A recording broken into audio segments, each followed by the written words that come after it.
Well, it's February the 17th, and this is actually a huge week for not only the Big Ten, but the SEC and the college football as a whole.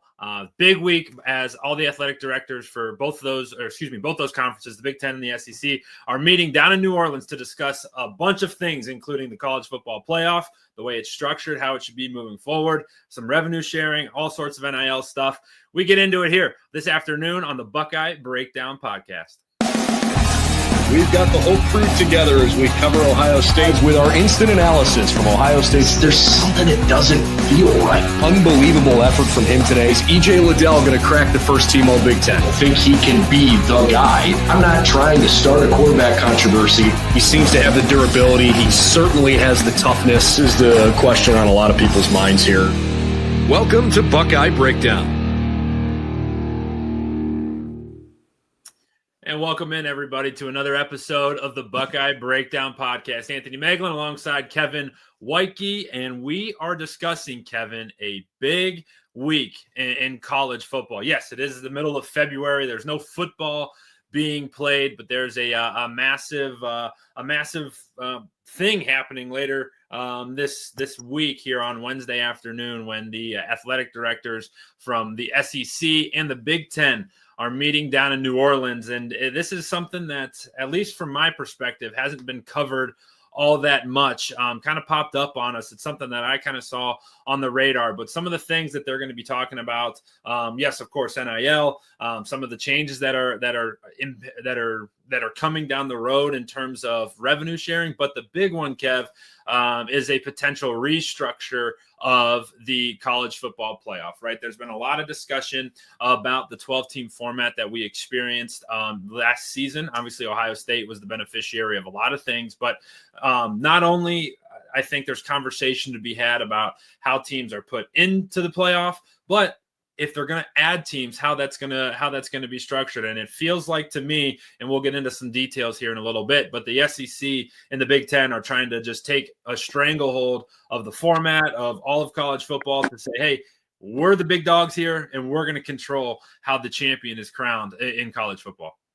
Yeah, it's an interesting move by them. I mean, they are the two big powerhouses in college football, but the reason they are the big powerhouses is because college football lets them be it. And if they try and pull out and do their own thing because they're not happy with what's going on, they're kind of like a bully. And I'm surprised the NCAA hasn't kind of called them on it yet, because they pull out and do their own thing. I think it severs the sport. It severs the popularity, in my opinion. Maybe I'm wrong. I might be totally wrong, but I mean, from the casual fan where we have all these, like we have the diehard fans that'll still watch every team no matter what, but they'll start to structure their contracts like, because the NCAA has control over March Madness. The NCAA has control over the College World Series. Like, that's what I mean is it pulls everything out and people want to watch those games. And the beauty of those are teams that aren't normally good or aren't normally considered powerhouses making a push. So if the NCAA and the SEC and the Big Ten don't see eye to eye and all this stuff, I think it's that Spider-Man meme where everyone's pointing at each other, because I mean, they're all the same. Yeah. If you pull two of them out, I mean, the NCAA won't be the same, but I think neither will college football. Yeah, it's a really interesting point. And really to kind of pull the curtain back a little bit, what we're talking about here on Wednesday afternoon, all day Wednesday, February 19th, like I said, all of the athletic directors from both conferences are getting together, and basically how we understand it, and we're going to learn more as the week progresses. And when we talk Friday, we'll recap kind of what we found out and some of the press clippings and the tea leaves that are coming from these meetings. But these two groups have basically strong-armed the NCAA and saying, hey, like I said just a little bit ago, we can kind of control this. And what they want to do is increase the size of the college football playoff to either a 14-team playoff or a 16-team playoff, where they'll provide automatic bids to 4 teams from the Big Ten and 4 teams from the SEC. You'll get 2 bids from the ACC, 2 bids from the Big 12. Then you'll get the highest ranked group of 5 team, and then an independent. It's Notre Dame, right? That spot's kind of built for Notre Dame. And if they go with a 14-team playoff, there would be 2 byes, or the top 2 teams would get a bye. If they go with a 16-team playoff, you would get no bye. And I think what's interesting, Kev, kind of to your point, right? Like if they do, we were talking about it off air. If you're the NCAA, there's a point where you got to get to where, where you're like, all right, fine, call your bluff. I think you said that exactly to me, because like you said, I think that college football as a whole and college sports as a whole, specifically talking college football, I think it's the one sport where it's not the draw of it isn't the champion. The draw of it is Saturdays from August till November. It's not like, oh, everyone's like, the Super Bowl, the world stops and everybody's watching it to see the NFL champion. The NBA is the finals, like all that stuff. Yes, I'm not saying that Ohio State winning doesn't mean anything. I think it's great and it's awesome. But I think the main draw of college football is every Saturday throughout the year. And like I said earlier, I got a North Carolina helmet behind me somewhere right there. I would still watch every other game if the Big Ten and the SEC kind of split apart. And I think that goes to your point of like at some point, maybe you can't let these conferences, these massive conferences, dictate how all these things go. Well, yeah, I mean, that's kind of how I view it. The beauty, if you do this, then you're basically creating another NFL, which the NFL is great. It's fun, but you lose a game, you're like, oh, we lost, but you're not out of it. You could lose it. Theoretically, you could lose 6 games and be the top seed in your division. Like, that's what's crazy. You go 10-6, or what is it now, 10-7? Mm-hmm. You go 10-7 and win your division. Like, you can't do that in college football. You can't. There's so many variables, which is what makes college football so great, is that every Saturday matters. Mm-hmm. Like, take Alabama last year, for instance. They played a phenomenal schedule with great opponents, and they lost too many games. Yeah. They lost a game. They beat Georgia. Or did Georgia win? No, I think they beat Georgia. They did in that crazy game. That crazy Ryan Williams catch. And then the next week they lose to Vandy. And that is the beauty of college football, is that game delivered more. But if you structure it like this, you got 4 teams from each. So that, I mean, we had 4 teams in the Big Ten. What happens is you bump SMU out and bump Alabama in. But is that really, I mean, what it's really going to come down to is it's going to be the powerhouses. It's going to be the same 8 teams every year. Once there might be a few variations, but it's going to be at least the same 6. It'll probably be Ohio State, Penn State, either Michigan or Michigan State. Indiana came out of the woodwork. You can see the Wisconsin sneak in every now and then. Oregon will be in. Like, there's that. Then the SEC, you got Alabama, Georgia, Texas, and because with NIL, those teams aren't going anywhere. Mm-hmm. And then you could cycle in the Tennessees, the South Carolinas on who wins, but it's going to be the same top 3. It's going to be Oregon, Ohio State, Penn State every year. It's going to be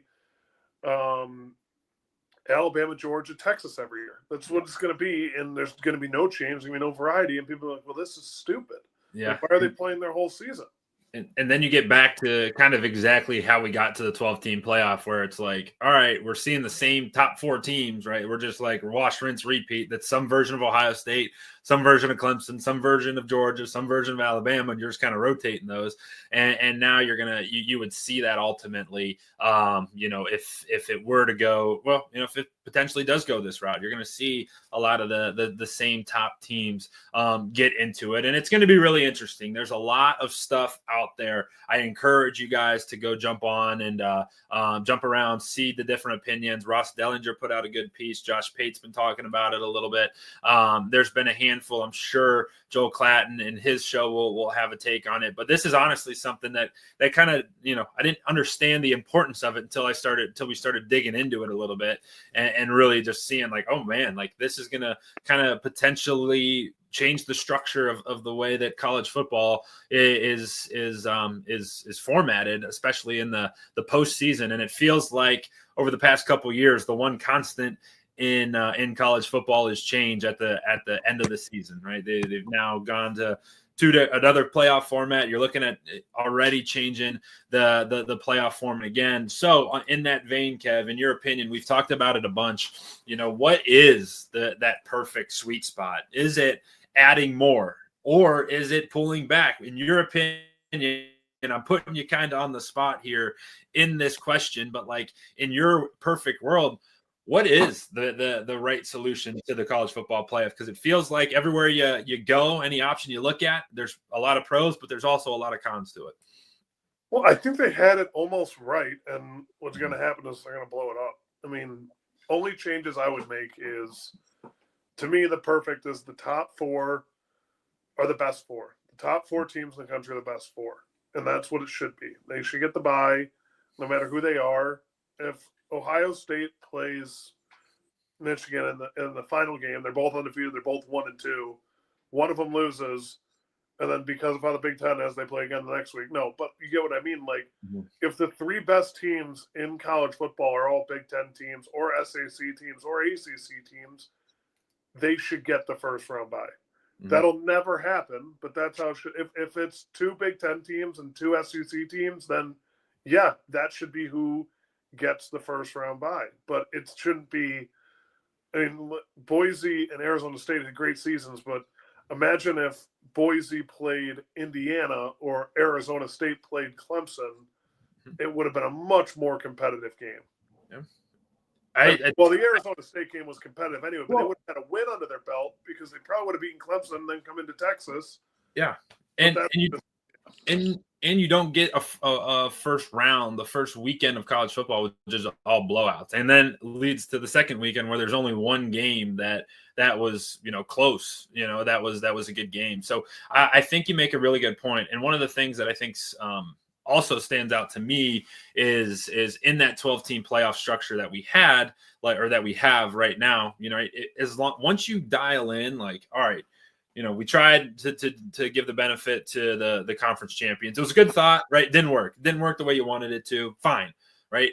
But if you keep extending this thing, you're not going to get these fringe teams, right? I think it was cool to get 12 teams into the playoff, but like SMU never had a chance. Like this isn't, in my opinion, March Madness where you could get a 16 team that gets hot, of let's say a 12 seed that gets hot and can run the table and get to a Elite Eight.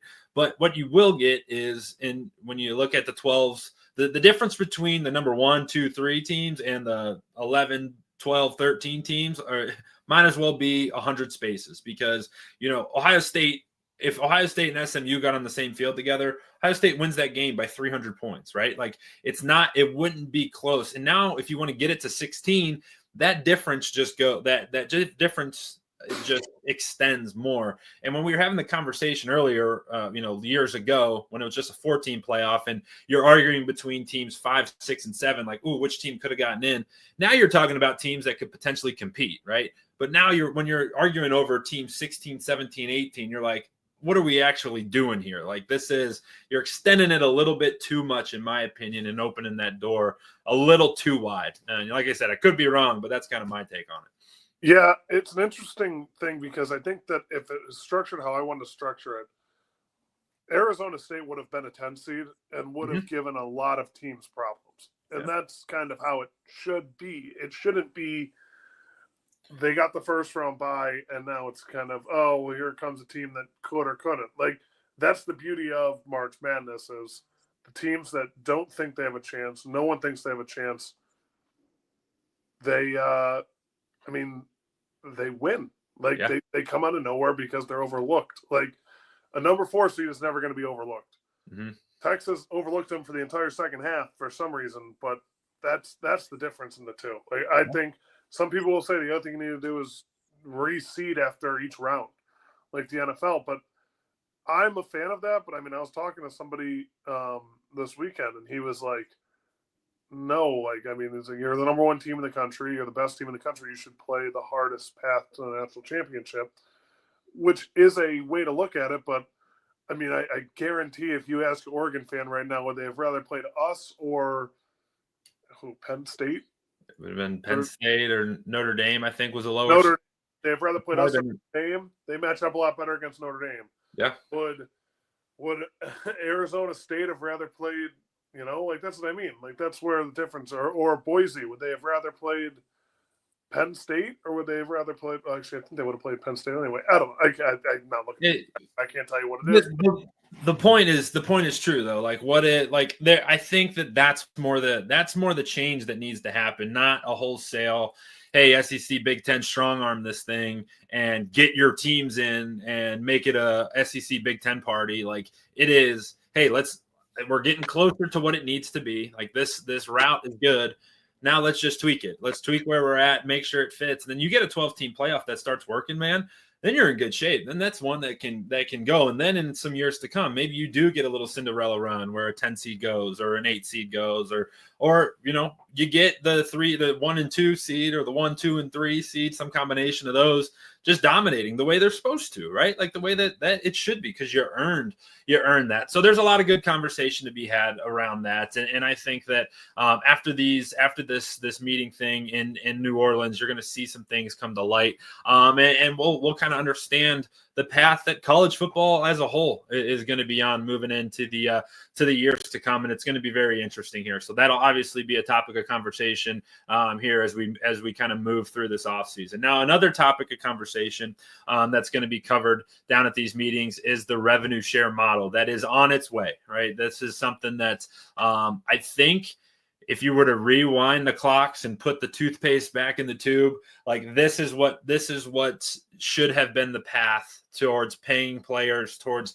getting teams and getting players paid fairly for their contributions. You go down this NIL road, which they did create, and now you got Anthony's super mall or Anthony's car shop down the street paying Jeremiah Smith millions of dollars to do one commercial, right? Where it's like, all right, I get it, but maybe not the intent that we wanted to get out of NIL. Whereas once you bring this revenue share model into it, where, hey, I'm tuning in to watch ESPN to see Jeremiah Smith catch a crazy touchdown, he should get a cut of that. I think that this route that they're going to take here in this rev share model, in my opinion, I think we differ a little bit on this, Kev, but in my opinion is a little bit more the way that they were intending it to go, and I think could lead to some structure down the road here in college football. Yeah, I mean, it's an interesting way to look at it, because the one thing that not a lot of people are looking at, that no one really knows the nitty-gritty, is these sports pay for a lot more than just the game itself. Like, these sports are generating revenue for these universities. I'm not saying the guys shouldn't be compensated. I think they should be compensated justly. I would have loved to get a piece of revenue share when I was there.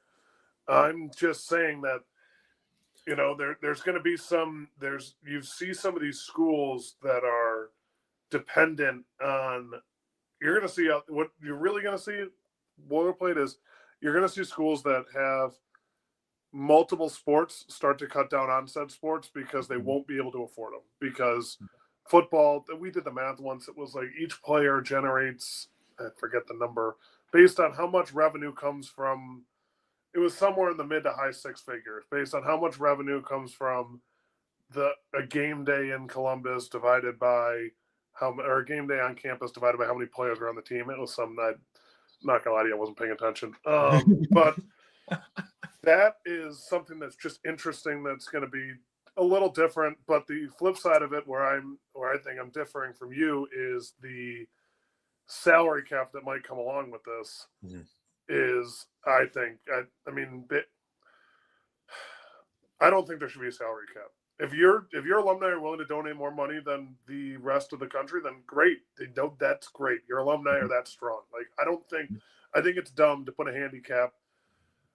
I mean, you put it in the NFL to have it, across the board. It's in the NBA as well, but then they pay these luxury taxes, which I couldn't tell you what a salary cap is. But I mean, the MLB, yeah, the best players are going to the Yankees and the Dodgers because they can afford them.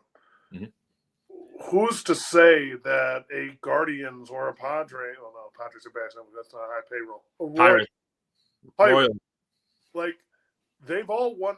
The Guardians have been the World Series twice in the last 10 years. Or not twice, but I mean they've made the World Series. They've made deep runs in the playoffs. I mean, it's just it. I don't see the benefit of that for the students, which is who they're saying they're benefiting, or for the schools, because the more money that these schools can use NIL to fund other things, the better. And if you put a cap on how much they're allowed to spend in NIL, whether it be bringing guys in, because if you can afford to pay Jeremiah Smith $4 million a year through the NIL or whatever, and just throwing numbers, I don't know any numbers, and Jeremiah Smith generates $30 million in revenue for sales, people coming to Columbus, like the whole university, the whole city. Why are you putting a cap on that? I think that's dumb, because a guy's not going to come there. Like if it's a really good point. That's kind of how I view it. It's kind of more the MLB model than the NFL model. I mean, as a Guardians fan, it's tough to hear, but like we're basically Yankees fans when we're Ohio State, and now I see why it's beneficial. Yeah, it's a you make a really good point there, because in an open market scenario, right? Like Jeremiah Smith and Will Howard and Travion and all these guys generate hundreds of millions of dollars, and the Kevin Woidkes of the world, right? If you were bringing in six figures, if that's how the math worked out in your little equation, right? You were bringing in some six-figure numbers in. But no, I mean, I think it's a really good point, and it's something that I think, is going to be a hell of a conversation, and it is going to be a polarizing one, right? Where you're going to get people who are really passionate about either side. And I think that I don't know that there's a right answer. What I do know is one thing that I think can improve in college football as a whole is the ability to get these guys on contracts, right? Because in my opinion, we're so far past the student like this. These are now employee. And the quicker we get to, hey, these guys are employees of the university. These guys are members of a team where, this is an NFL style system where you are now a member of a team where you're getting paid. I think one of the things that in the short term and long term is beneficial for the kid is putting him on a contract. And I'm not saying a 4-year deal. I'm saying you could do this where you structure these guys into 2-year contracts or whatever they decide. But I think what really hurts some of these guys, you look at a guy like DJ Uiagalelei, who's been at 6 different schools over the course of 5 years. And now that gets, that's weird, man. When we're talking, even you watch basketball, you're going to see a guy, I was watching a guy over the weekend who started at Texas Tech, then transferred to Houston, and now is playing at Texas. And it's like, you're losing out on something that's really important, I think, for the athlete as he goes through and is, going to be an NFL or an NBA player, or excuse me, he loses that like team aspect to it. And like, as the person, you don't have a place to go back to, right? Like he doesn't have anywhere. He's not an alum of Texas. He's not an alum of Texas Tech or Houston or whatever. He's just kind of been a roamer. And I think that if you're through this, you can do contracts. I think that could be a positive where, hey, we signed Jeremiah Smith 2 years, $4.5 million a year. And after that 2-year mark, guess what? He can renegotiate and now get more money. Or he could go transfer to Kent State, because Kent State's paying him $20 million, right? Like that could be an avenue where I think could improve some structure. I don't know if any of you people in your world, because you actually talk to guys who have gone through some of this stuff, like if the contract model or the contract question has ever come up. Well, yeah, the contract is a tough word, because the minute you do a contract, they become employees. And the minute they become employees, you're now mandated by federal law for a lot of stuff. Yeah. Insurance. I mean, there's the workers' comp. Like, there's a lot of stuff in federal law that comes into effect when it's an employee. Mm-hmm. I think the NCAA needs to start to make a decision here. I think they've already been a dictatorship for as long as I've been alive, mm-hmm. in terms of how they view themselves above all. They should have, when they lowered the 1-year sit out for transfers, they should have been like, yeah, you don't sit out a year, but you can't transfer for 2 or 3 more years. Like, that is how it should be. I think the minute you get to employees, the minute that happens, all the other stuff that comes flying in, because they're no longer students, they're now employees, you're going to see a lot of programs. Duke might not have a football team. UNC might not have a football team. Good point. Because they can't afford to pay them the revenue share and pay them the benefits. Because, I mean, it's like you got 100 employees on average, you're looking at, I don't know, close to $1 million in premiums. Sure. Like that's $1 million that could have been going to your gymnastics program. That could be going to your fencing, pistol shooting, water polo. Like I'm just naming ones at Ohio State that I can think of, but like that's the reality of the situation of where we're going with college sports is you're going to see schools like Ohio State, Alabama, Georgia be able to sustain top tier men's and women's basketball and football, but then all the others are going to start to fall off. It's going to turn into club sports intramurals, and then you're going to look at teams that struggle to have a football program, but they have a basketball program like Duke, like Butler, like Valparaiso even. Like that's a school that has a basketball program that sometimes makes it to the NCAA tournament once every like 6 or 30 years. You're just going to see a lot of problems start to arise. They start to call these guys employees. And I'm not here to – I've always been a pro player, get everyone the money they deserve. But you're going to see a lot of people that leave college sports similar to over in Europe when they leave these youth soccer programs with nothing to fall back on. Yeah, no, it's you make some really solid points there, and it's it's going to be interesting to see how it all pans out. You feel like we're getting closer to a line in the sand where at some point something's got to give, right? We're either going one direction or we're going another, and I think that we're closer to that than we are further away. So it'll be really cool. This is going to be a big week for all the college football to see how some things kind of shake out, and we'll obviously be here to pick up the pieces and try to make sense of it here and figure out what it means not only for college football as a whole, but for our Ohio State Buckeyes, because I think it could be a lot of this stuff seems to lean towards good for Ohio State, especially for the football program here. So turning this show back to more Ohio State specific stuff. Brian Hartline met with the media for the first time late last week, and talked about what it means for him to be the OC at Ohio State and how excited he is to be kind of to really be like a lifer for the Buckeyes, and something that he's talked about in years past. And one of the things, a quote came up from him from a few years ago, back in 2021, when he was asked, because his name's been thrown around a lot lately, over, hey, you're going to be the OC or the head coach at West Virginia, or going to go take this job here or that job there. And back in 2021, he had made a comment, and it read like this. He says, and I quote, "You say go up the ladder, go where? I'm at the pinnacle of the ladder. And the ego at this point, it's pretty minimal. I think at times maybe other people don't think so, but I don't need the satisfaction, of calling plays or being a head coach or whatever. But to me, I'm at the pinnacle of the ladder." And when he talks about that, he references the Ohio State Buckeyes being he's been the wide receivers coach for some time, but being the OC at Ohio State now is certainly the pinnacle of calling plays and of coaching on the offensive side of the football in college football. And it's pretty cool for a guy who played at Ohio State, went to the NFL, came back to Ohio State's been an elite position coach for a long time to kind of say, hey, I want to be here and I want to be doing it in Columbus, Ohio for a really long time. Yeah. I mean, it just shows how much it means to be a kid from Ohio that gets to play at Ohio State and live your dream of playing in the NFL and what you want to do to give back. I mean, I remember when he showed up, he instantly added value in terms of knowledge and drills. And he was running the drills. Like, instead of a coach telling the kids how to do it, he was running them himself to show them this is how it should be done.